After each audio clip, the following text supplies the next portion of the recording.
आपल्या यूट्यूब चॅनलमध्ये आपणा सर्वांचं पुन्हा एकदा सहर्ष स्वागत। राज्य सरकारी कर्मचारी, निमसरकारी कर्मचारी, पेन्शनधारक, त्याचबरोबर केंद्रातील सरकारी कर्मचारी, निमसरकारी कर्मचारी, पेन्शनधारकांसाठी, कुटुंब निवृत्ती वेतनधारकांसाठी 8व्या वेतन आयोगासंदर्भात आताच्या घडीची मोठी आनंदाची बातमी समोर आलेली आहे। अतिशय महत्त्वपूर्ण असं एक परिपत्रक 8व्या वेतन आयोगाच्या अनुषंगाने निर्गमित झालेला आहे। काय आहे ते परिपत्रक आणि काय आहे ती अतिशय महत्त्वपूर्ण अशी बातमी 8व्या वेतन आयोगासंदर्भातली, या संदर्भातील सविस्तर माहिती देणारा हा व्हिडिओ पाहण्यापूर्वी नेहमीप्रमाणे आपणा सर्वांना एकच विनंती, व्हिडिओ शेवटपर्यंत पाहावा आणि आपण जर आमच्या चॅनलवर नवीन असाल तर चॅनलला जरूर सबस्क्राईब करा, समोरील बेल आयकॉनला सुद्धा क्लिक करा, जेणेकरून महत्त्वपूर्ण शासन निर्णय, कर्मचारी, पेन्शनधारक, कुटुंब निवृत्ती वेतनधारकांच्या विषयीच्या महत्त्वपूर्ण अपडेट्स आपल्याला आपल्या यूट्यूब चॅनलवरती सर्वात अगोदर पाहावयास मिळतील। आपण स्क्रीनवर पाहताय सरकारी कर्मचारी, निमसरकारी कर्मचारी, पेन्शनधारक, कुटुंब निवृत्ती वेतनधारकांसाठी लागू होणारा 8व्या वेतन आयोगासंदर्भात अतिशय महत्त्वपूर्ण असं एक परिपत्रक निर्गमित झालेलं आहे। 8व्या केंद्रीय वेतन आयोगासाठी जनपद नवी दिल्ली येथे कार्यालय मंजूर करण्यात आलेलं आहे।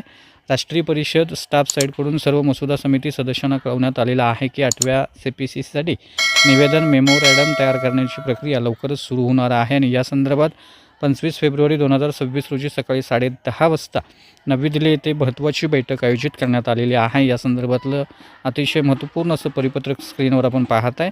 या बैठकीत केंद्रीय सरकारी कर्मचाऱ्यांच्या सामायिक समस्यावर चर्चा करून मेमोरॅडम तयार करण्याची पद्धत निश्चित केली जाणार आहे। सर्व सदस्यांना सुमारे 1 आठवडा दिल्लीमध्ये थांबावं लागणार आहे, जेणेकरून सर्व सूचना व प्रस्ताव अंतिम करता येणार आहेत। या अनुषंगानं हे अतिशय महत्त्वपूर्ण असं एक परिपत्रक निर्गमित झालेलं आहे। त्यामुळे निश्चितच सरकारी कर्मचारी, निमसरकारी कर्मचारी, पेन्शनधारकांसाठी 8व्या वेतन आयोगाच्या अनुषंगानं अतिशय महत्त्वपूर्ण ही बातमी आहे, कारण पुढील 1.5 वर्षामध्ये या संदर्भातल्या सूचना ज्या आहेत, शिफारशी ज्या आहेत ते निर्गमित होणार आहेत। जरी 1.5 वर्षानं हा वेतन आयोग लागू झाला तरी त्याची अंमलबजावणी जी आहे ती 2026 पासून होणार आहे, 1 जानेवारी 2026 पासून मिळणार आहे। त्यामुळे उर्वरित 1.5 वर्षाचा कालावधीचा जो वेतन फरक जो आहे तो सरकारी कर्मचारी, पेन्शनधारकांना 7व्या वेतन आयोगाप्रमाणे मिळणार आहे। त्यामुळे निश्चितच राज्यातील तसेच केंद्रातील सरकारी कर्मचारी, निमसरकारी कर्मचारी, पेन्शनधारक, कुटुंब निवृत्ती वेतनधारकांसाठी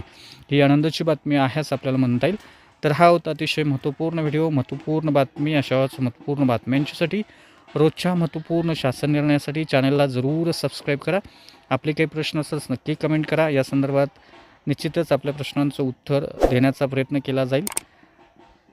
चॅनलला सबस्क्राईब करा, लाईक करा, धन्यवाद।